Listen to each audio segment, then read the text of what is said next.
دووبارە سڵاوتان لێبێ. بەڵێ کاک جەلال باسمان لەوە کرد کە ئەو کاتی ئێوە چۆن دەباشان بۆ دانیشتن لەگەڵ یەکێتی نیشتیمانی کوردستاندا هەر لە ناو بزوتنەوەی گۆڕاندا دەنگی ناڕازی هەندێک لە بەتایبەت گەنجەکانمان بیست بۆی کە تەنیا کۆمەڵێک سیاسی دێرین لەو دانیشتنەدا ئامادە بوون کە جەناب دێکێک بووی لەو کەسانە. قسەی ئێوە چییە؟ ڕێی من حاڵەتی لەم جۆرە حاڵەتێکی طبیعیە زۆریش ئاساییە.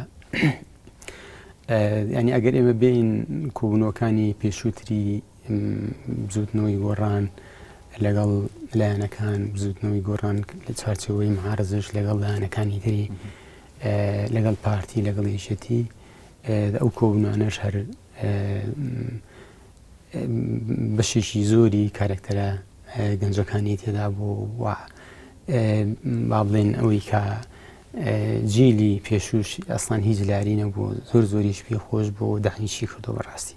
جا بە تەقدیری ئێمە مۆزوعێک بوو گەورە کرایەوە ئەگەرنا حاڵەتێکی زۆر ئەتیادیە کە ینی ئەوە دەبێ ئەو حاڵەتە بە تەقدیری ئێمە دەبێ هەم جیلی تازە ئیستیعابی کەوتی بووە هەم جیلی پێشوش تێبگا و ئیستیعابی کا بتوانێت ژیرانە مەعامەڵی لەگەڵ بکە. بەڵێ دەوترێت کە لەو کۆبوونەوەیدا بێلەوەی کە ڕاگەیانەکان بڵاویان کردەوە ئەوەی کە زۆر زەخکرایەوانێ مەسلەی پرۆژە دەستوری هەرێمی کوردستان بوو دەوترێت کە زۆر شتی نهێنی تر باس کراوە لەو کۆبوونەوەیدا. من لە کۆبوونەوە بووم لەو کۆبوونەوە بووم جگە لەو مەشروعی دەستور و مەشروعی ئیسلاحی سیاسی بەعام جگە لەوە هیچ شتێکی تر باس نەکرا. بەڵێ زۆر باشە دێنە سەر ناوخۆی گۆڕان دەپرسم کۆنگرەی گۆڕان بە چۆ گەیشت بەستنی کۆنگرە؟ کۆنگرەی گۆڕان بەڕێی من دواکەوت و زۆریش دواکەوت سبب ئەساسیەکەشی سیاسیە. بزوتنەوەی گۆڕان لە سەرەتای 2011 سەرقاڵی کۆڕ و کۆبوونەوە بوو هەم بۆ ڕێخستنی ئۆرگانەکانی خۆی و هەم بۆ ئەوەش بوو کە لە فترێکی نزیکە مؤتەمەر ببەستێ. بەڵام ڕووداوەکانی هەفتەی شوبات و لینیەکانی دواتری بارێکی زۆر نائاسایی لە کوردستانە دروست کرد بۆ هۆی ئەوەی کە بزوتنەوەی گۆڕان فریان نەکەوێت کە هەم ئۆرگانەکانی خۆی بە شکلێکی کاتی دروست بکە و هەم کەش و هەوایەکی واش بوو کە نەدەکرا ئەلەو کەش و هەوایە بزوتنەوەی گۆڕان کۆنگرەی خۆی بەستێ. تۆش دەزانی ینی ئێمە ئێستا لە کوردستانین و گەتەرەفێک کە لایەنێکی سیاسی بێ مؤتەمەر بەستێ دەبێ ئەو مؤتەمەرە زەمینە سازی چاکی بۆ بکرێت تاوەکو ئێمە ماوەیەکی کورتە لە دەستمان بەکارکردن کردوێتەوە لە ئاستی هەولێر و ئاستی دووحۆک و ئەو ناوچانە. جا بۆیە ئێمە چاوەڕێین بۆی کە بارێکی ئاسایی دروست بێ لە کوردستان و لە لایەک ئەمە لە لایشترەوە ئۆرگانەکانی خۆمان بە جوانی و بە چاکی ڕێ بخەین ئەو کاتە زمینە سازی دروستە بێ بۆ کۆنگرە. زۆر باشە دێمەوە سەر و پرسەی کە باسمان لەوە کرد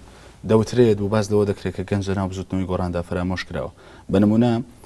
وتەبێژی بزوتنەوەی گۆڕانەوە کات کە وازی هێنا لەسەرەوە ساسە بوو کە گەنج لە ناو بزوتنەوەی گۆڕاندا فرامۆش کراوە و چەند گەنجێکی دیکە لە ناو گۆڕاندا ئەم هەڵوێستەیان هەیە و ئەم قسەیە دەکەن.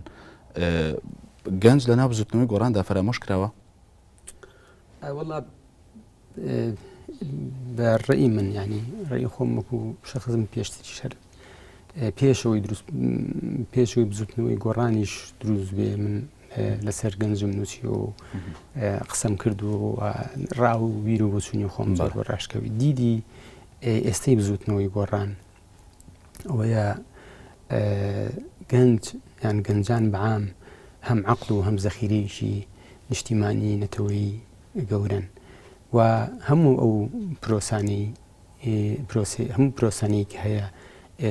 پرۆسی سیاسی هیچ پرۆسەیەکیان هیچ پرۆسەیەکی سیاسی ئابووری ئیداری جماوەری ممکن نییە جێبەجێ بکرێ ئەگەر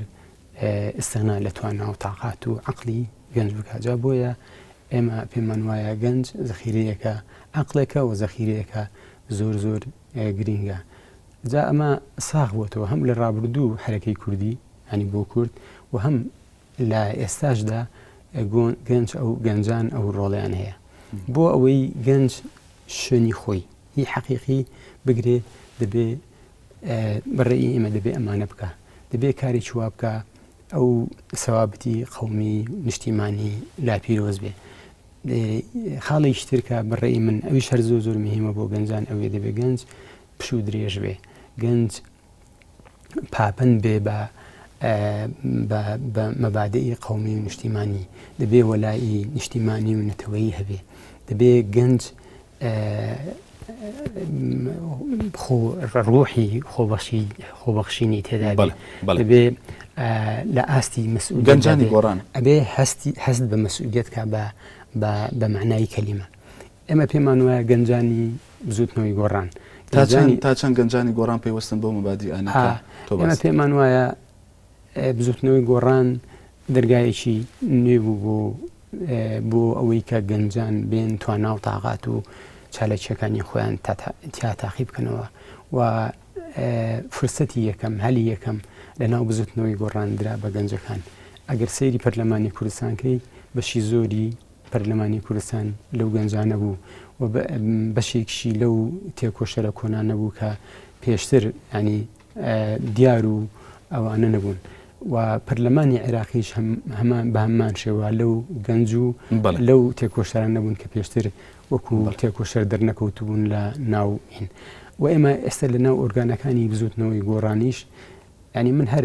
باسی ژوورەکانێک بۆکەم ئێمە لە بزوتنەوەی گۆڕان 15 ژوورمان هەیە تەنیا 3 کەسی لەوانەی کۆن بووین لە ناو لایەنە سیاسیەکان هاتوین بۆ ناو بزوتنەوەی گۆڕان تەنیا 3 کەسی نەبێت تەنیا 3 ژووری نەبێت لە دەستی ئەواندایە سەرجەمی ژوورەکانی تر لە دەستی گەنجەکان بەڵام دەوترێت کە ئەو 3 ژوورە گرنگترینیانە ئێستا پێتەڵم ئەو 3 ژوورەکانێ ژووریی ئیدارەیە پێم وانە ئەو هین بێ ینی تەمان بەڕێزەوە هەموو ژوورەکان لە ئێمەش مهمن بەڵام وان نییە ژووری علااقاتی دیبلۆماسی و ژووری علااقاتی سیاسی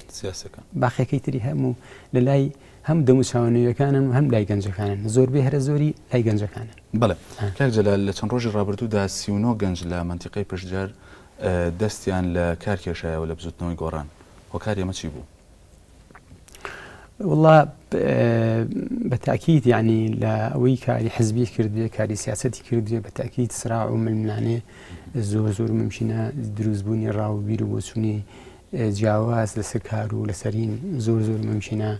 جا من بڕاستی تەفاسیل و وردەکاریەکانی ئەوە نازانم بۆی کە ئەمانە استیقالیان کردو وازیان هێنا و بەڵام ئەم حاڵەتانە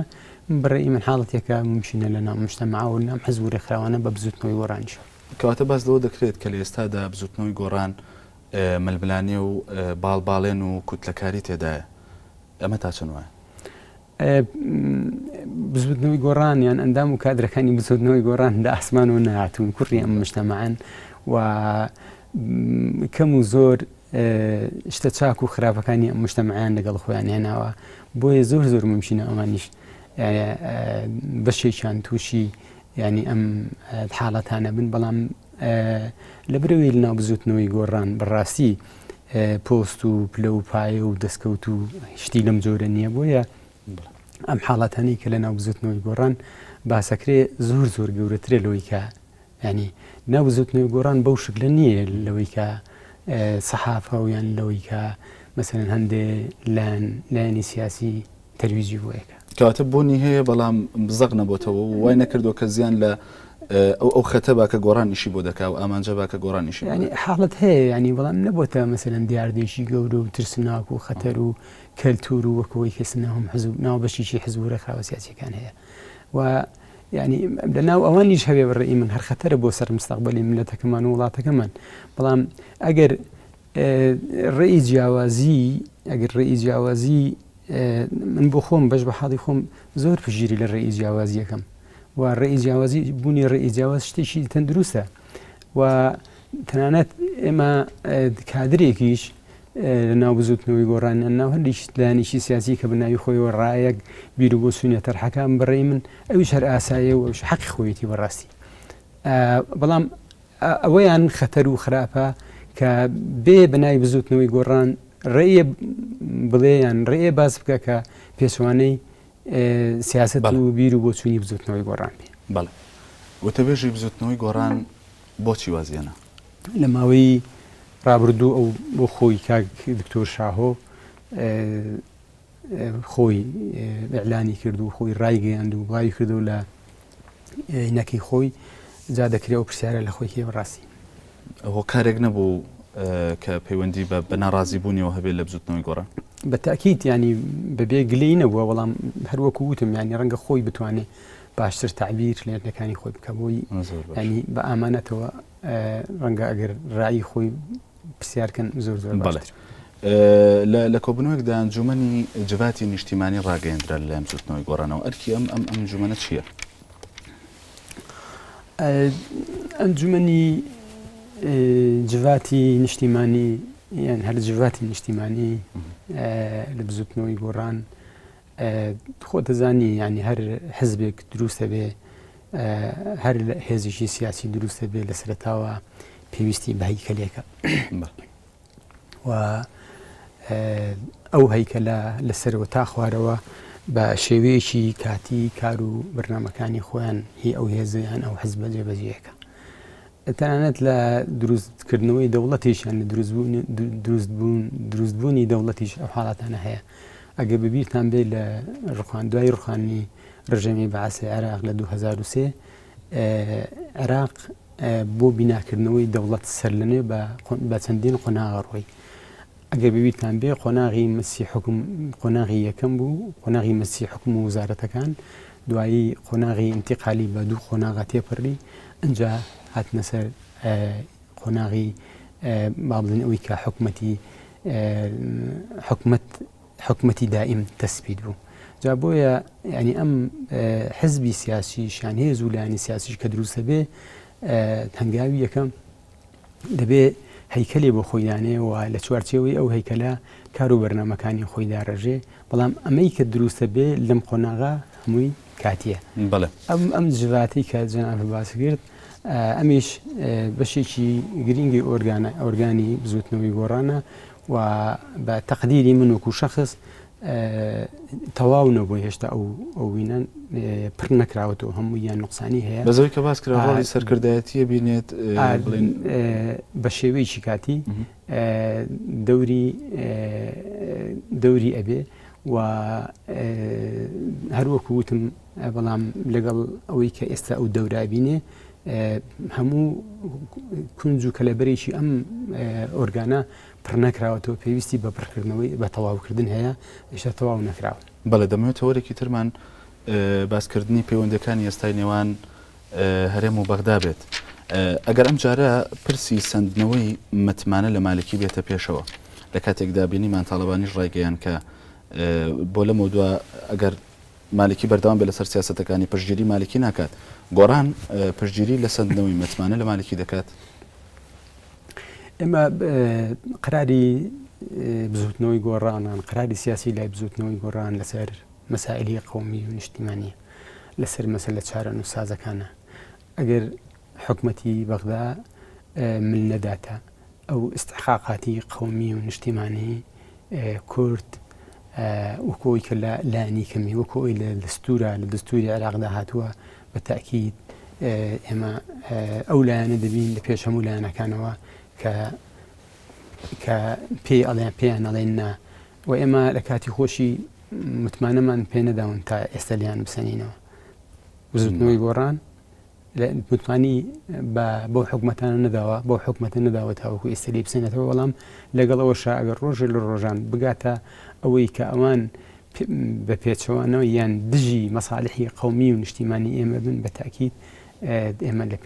لە پێشەوەی هەرە پێشەوە بین بۆ ناڕەزایەتی و بۆ مۆخفەرگرتن. بەڵێ یەکێک لە ناکۆکیانی ئێستەی نێوان هەرێم و بەغدا پرسی دامەزراندنی ئۆپەراسیۆنەکانی دیجلەیە. ئێوە چۆن لەم بابەتە دەڕوانن؟ هەر بە خۆی مەبەست لە پێکێنانی ئەم عملی دیجلە چییە ینی؟ بە تەقدیری ئێمە من بە لێکدانەوەی خۆم ئەم دروستکردنی ئەم قیادەی عملیاتی دجلە لە سنووری هەردوو پارێزگای هەرسێ پارێزگای دیالە کەرکووک سەلاحەدین کە من ڕێیم وایە ڕەنگە ناوچەکانی تریژ بگرێتەوە مستەقبەلەن یان بەشیشی ناوچەکانی تریژ بگرێتەوە مستەقبەلەن بۆ ئەوەیە کە بۆ ینی خۆ ئامادەکردنیەکە بۆ ئەو ئەگەرانەی کە لە مستەقبەلە دێنە پێشەوە بە تایبەتی بۆ ئەو سراع و ململانەی یان ئەو شەڕ و ململانەی هەرێمایەتی کە ممکنە لەم ناوچەیە دروست بێن. بەڵێ کەواتە بۆیە ئەم کاتە هەڵبژێردراوە بۆ ڕاگەیاندنی یاخود دروستکردنی ئەو ئۆپراسیۆنەکانی دیجلە؟ بەڕێی ئێمە ینی هەڵبژاردننی ئەم شوێنە ئەم ناوچەیە و هەڵبژاردننی ئەم کاتە و ئەلەم هەلومەرجە ئەلەم هەلومەرجە تازەیە لەم مەرجی ئێستەی کە لە ناوچەکەدا شەڕ و ململانەی شتن هەیە بە تایبەتی لە سووریا. بەڵێ مەبەستم بوو کە وەختەکەشی علاقی بۆەوە هەیە ینی بۆیە لەم کاتەیەوە ڕاگەیەندراوە بەتاکیت. بڵێ بۆ پێی تۆ بەرپرسێکی باڵای گۆڕانیت و بۆ خۆت خەڵکی کەرکووشیت و چاودێرێکی باشی دۆخی ئەو شارەی لە دوای ڕاگەیاندنی ئۆپراسیۆنەکانی دیجلەوە دۆخی شاری کەرکووک بەرەو کوێ دەچێت؟ بەتاکیت ئەو دروستکردنی ئەو قیادەی عملیاتی دیجلە حاڵەتێکی دروست کردووە لە ئاڵۆزی بەڵام خۆشبەختانە ئەوەی کە زۆر من دڵخۆشم ئەوەیە کورد بەگشتی یەک موقفی هەیە لەسەر دروستکردنی ئەو قیادەی عملیاتی دیجلەیە و باری سیاسی و دەرونیش و دەبێ ملەتەکەشمان ئێمە لە ناوچەکە جگە لەلایەنە سیاسیەکان ملەتەکەشمان من دڵنیان پێی رازی نابێ و هەڵوێستیانە بێ و موقفیانە بێ ئێوە ئامادەکاریتان هەیە و بە توندی دژی ئەو ئێوە وەکو گۆڕان ئامادەکاریتان هەیە بۆ ئەگەر و لێکەوتەکانی پاش ڕاگەیاندنی ئۆپراسیۆنی دیجلەکە ئێستا ڕاگەیاندراوە ئەگەر و لێکەوتی لێ بکەوێتەوانێ ئێوە هیچ ئامادەکاریەکتان هەیە وەکو گۆڕان؟ ئێمە بۆ دامی پارێزگای کەرکووک بۆ دامی جەماوەری خەڵکی کەرکووک لەماوەی ڕابردوو کاگنیشوان سەردانی محافەزەی کەرکووکی کرد هەم بۆ دعم و پژگیری پارێزگا و هەم بۆ تەئیدی محافەزە لە ئەوەی کە ئەو بەتوندی دژی دروستکردنی ئەو قیادەی عملیاتی دژلەیە. بەڵێ کەواتە بەرپرسیارەتی کۆی هێزە سیاسیەکان و دەبێ هێزانە چی بکەن بۆ یاخود لە بەرامبەر ئۆپراسیۆنەکانی دیجلەدا؟